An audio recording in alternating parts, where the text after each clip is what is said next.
What kind of person smashes a neighbor's fence and expects no consequences? In the quiet suburb of Arvada, Colorado, Karen Hollis was that person. Her meaty hands gripped the steering wheel of her oversized SUV as she backed out of her driveway one crisp autumn evening. The crunch of wood echoing through the cul-de-sac like a gunshot. The fence hand-built by her neighbor, Tom, a retired carpenter with arthritis-swollen fingers lay in splinters. Karen didn't stop. She didn't glance back.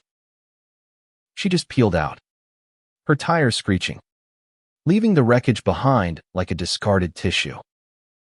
Neighbors peeked through curtains, their whispers already weaving a story that would unravel her carefully curated image. By morning, the cul-de-sac was buzzing, not with the usual hum of lawnmowers, but with something sharper outrage. Tom, a soft-spoken man in his 70s, stood over his broken fence, his weathered face crumpling as he touched the jagged edges. He'd spent weeks building it, each nail driven with care, a labor of love for his late wife's garden. Karen's SUV, parked carelessly across her driveway, bore no scratches, no evidence of guilt. She emerged from her house, her face a mask of entitlement, and barked. It was an eyesore anyway. Before storming back inside. The neighbors, a tight-knit group who'd lived on Elm Street for years, were stunned. They'd tolerated Karen's complaints about their dogs, their kids, their tacky holiday decorations, but this was different. This was destruction. This was personal. The air was thick with tension as the day unfolded. Sarah, a young mother who lived next door, couldn't shake the image of Tom's trembling hands. She'd seen Karen's SUV clip the fence, seen her smirk as she sped off. Sarah's husband, Mike, a high school teacher with a knack for staying calm, suggested they talk to Karen first. Maybe she'll apologize, he said, though his voice lacked conviction. They knocked on Karen's door, their hearts pounding, hoping for reason. Karen answered, her bulk filling the doorway, her eyes narrowing. What do you want? She snapped, her voice dripping with disdain. Sarah, clutching her toddler's hand, explained the fence, the damage, Tom's pain. Karen laughed a harsh, grating sound. That old man should thank me for getting rid of that junk. It lowered my property value.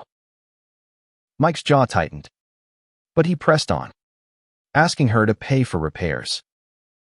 Karen's face reddened, her voice rising to a shout. You people are always ganging up on me. I'm calling my lawyer. The door slammed, shaking the frame. Sarah and Mike exchanged a look. This wasn't over.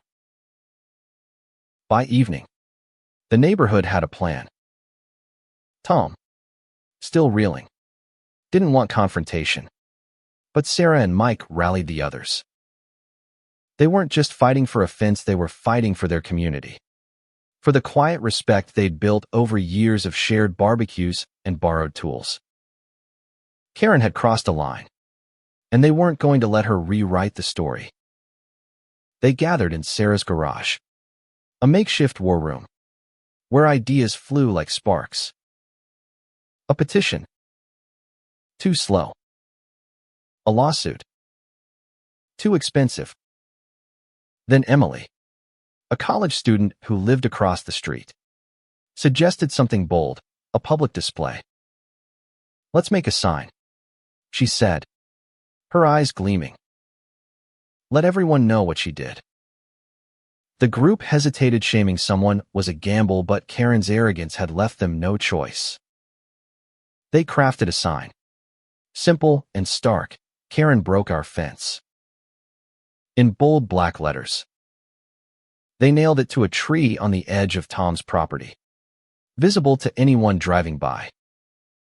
It was a declaration, a line in the sand. The neighborhood held its breath, waiting for Karen's reaction. The next morning, Karen saw the sign. Her scream echoed down the street, drawing neighbors to their windows. She stormed out, her face a blotchy red, and yanked at the sign, but it was nailed tight. "This is slander," she bellowed, shaking her fist at Sarah's house. "I'll sue you all." But the neighbors didn't flinch. They stood on their lawns, watching, united. Karen's threats felt hollow now, her bluster exposed. She called the police, claiming vandalism. But the officer, a local who knew Tom, only shrugged. "It's on private property, ma'am," he said. "And it's true, isn't it?" Karen's mouth opened and closed, fish-like, as she realized she was losing control. The sign wasn't just a piece of wood, it was a mirror, reflecting her actions to the world. She retreated to her house, slamming the door again. But the damage was done. The cul-de-sac was no longer hers to bully. Word of the sign spread like wildfire. By noon, cars slowed to read it, drivers craning their necks, some snapping photos. Social media erupted. Elm Street's quiet drama was now a local spectacle. A teenager posted a TikTok, zooming in on the sign with a voiceover, "Meet Karen, the fence destroyer." The video racked up thousands of views, comments flooding with laughing emojis and stories of other Karens. Sarah watched the chaos unfold from her kitchen, torn between guilt and satisfaction. Had they gone too far? Mike, scrolling through his phone, shook his head. "She did this to herself," he said. But then came the twist. Karen wasn't just a bully, she had a history.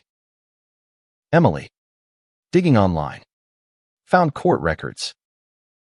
Karen had been sued twice before. Once for damaging a neighbor's mailbox in another town. Once for harassing a store clerk until they quit. The pattern was clear. Karen thrived on intimidation, moving from place to place when things got too hot. This wasn't just about offense, it was about stopping a cycle. Sarah felt a chill. They weren't just fighting for Tom. They were fighting for everyone Karen had ever hurt. Karen, meanwhile, was plotting. She called her lawyer, a slick man in a cheap suit who promised to bury the neighbors. She filed a complaint with the city, claiming the sign violated zoning laws. She even tried to rally her own supporters, knocking on doors with a fake smile, spinning a tale of being victimized by jealous neighbors. But Elm Street wasn't buying it. Most residents ignored her, and those who listened quickly saw through her lies. The lawyer's threats arrived in mailboxes and desist letters, demanding the sign's removal. But the neighbors, emboldened, refused. Tom, who'd been quiet, finally spoke up at a meeting in Sarah's garage. "I don't want her money," he said, his voice steady. "I want her to own what she did." His words lit a fire. They decided to double down, adding a second sign. "Karen, apologize to Tom." The audacity shocked even Sarah, but it felt right. The neighborhood wasn't just shaming Karen, they were demanding accountability. The standoff escalated. Karen, enraged by the new sign, took a hammer to it one night, her heavy frame heaving as she swung. But Mike had installed a cheap security camera, catching every thud. The footage, grainy but damning, showed Karen's face twisted with fury as she smashed the sign to bits. Emily posted it online, and the video went viral, shared by local news outlets with headlines like Colorado Karen's Fence Fiasco. The public's reaction was swift and merciless. Karen's name became a punchline, her face a meme. She stopped leaving her house, her SUV gathering dust in the driveway. But the neighbors weren't done. They rebuilt the signs, bigger this time, and added a third, Justice for Tom's Fence. The cul-de-sac became a pilgrimage site for curious onlookers, some leaving flowers for Tom, others snapping selfies with the signs. Karen's lawyers sent more letters, but the neighbors hired their own pro bono attorney who saw the case as a chance to fight bullying. The legal battle loomed, but it was clear Karen was cornered. The pressure was breaking her. Late one night, Sarah saw a light flicker in Karen's window. Peering through her blinds, she glimpsed Karen pacing, her silhouette hunched, her hands wringing. For a moment, Sarah felt a pang of pity. Was Karen just a lonely woman, lashing out to feel powerful? The thought vanished as she remembered Tom's trembling hands, the splintered fence, the years of Karen's petty cruelties. No, pity wasn't enough. Karen had to face consequences. The neighbors met again, this time with a plan to push for mediation. They didn't want her money, they wanted her to rebuild the fence herself, under Tom's guidance, as a public act of amends. It was a long shot, but it felt poetic. The lawyer agreed to propose it, and the neighborhood waited, tense, for Karen's response. The sign stood tall, a beacon of their resolve, as the cul-de-sac braced for the next chapter. Karen's defiance crumbled under the weight of public scorn. The mediation offer landed like a bomb. Her lawyer, sweating through his suit, urged her to accept, warning that a lawsuit would only dig her deeper into infamy. Karen resisted, her voice shrill over the phone, insisting she'd done nothing wrong. But the viral videos, the memes, the strangers driving by her house, they were suffocating her. One morning, she stepped outside, her face pale, her usual swagger gone. The neighbors watched, silent, as she approached the signs. She didn't tear them down this time. She just stared, her shoulders slumping, then shuffled back inside. That afternoon, her lawyer called. Karen would agree to mediation, but only if the signs came down first. The neighbors debated, torn between justice and compassion. Tom, ever the peacemaker, nodded. Take them down, he said. But she rebuilds my fence. The signs were removed, leaving the tree bare, but their message lingered in the air, unshakable. Mediation day arrived, a tense affair in a community center room that smelled of stale coffee. Karen sat across from Tom, Sarah, and Mike, her eyes darting, her hands fidgeting. The mediator, a calm woman with a clipboard, outlined the terms. Karen would rebuild the fence, guided by Tom, and issue a public apology. Karen's lips pursed, but she nodded, her voice barely audible. Fine. The neighbors exchanged glances, stunned by her surrender. Over the next week, Karen worked under Tom's quiet instructions, her hands clumsy with a hammer, her face flushed with effort. The cul-de-sac watched, not with jeers, but with a strange respect. Karen wasn't just rebuilding a fence, she was dismantling her own armor. The final nail went in on a chilly Saturday. The new fence sturdy, if imperfect. Karen stepped back, wiping sweat from her brow, and muttered, "I'm sorry, Tom." It wasn't heartfelt, but it was enough. Tom nodded, his eyes soft. "Thank you," he said, and walked away. The apology went public, posted on the neighborhood's social media page. A simple statement typed by Karens shaking hands. The comments were mixed. Some forgave. Others mocked, but the storm had passed. Karen's SUV stayed parked, her curtains drawn. She stopped complaining about barking dogs or holiday lights. The neighbors, too, changed. They didn't gloat or revel in her fall. Instead, they rebuilt their sense of community, stronger now, forged in the fire of their stand. Sarah organized a barbecue, inviting everyone, even Karen, though she didn't come.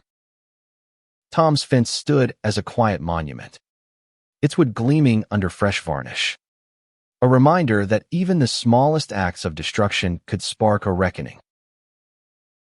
Months later, a new family moved into Karen's house. She'd left without a word, her SUV gone in the night. Some said she moved to another state, others that she was starting over. Humbled. The neighbors didn't care. They had their street back, their peace restored. Tom, tending his wife's garden, planted a row of marigolds along the fence, their golden petals catching the sun. Sarah, watching her toddler play nearby, felt a swell of pride.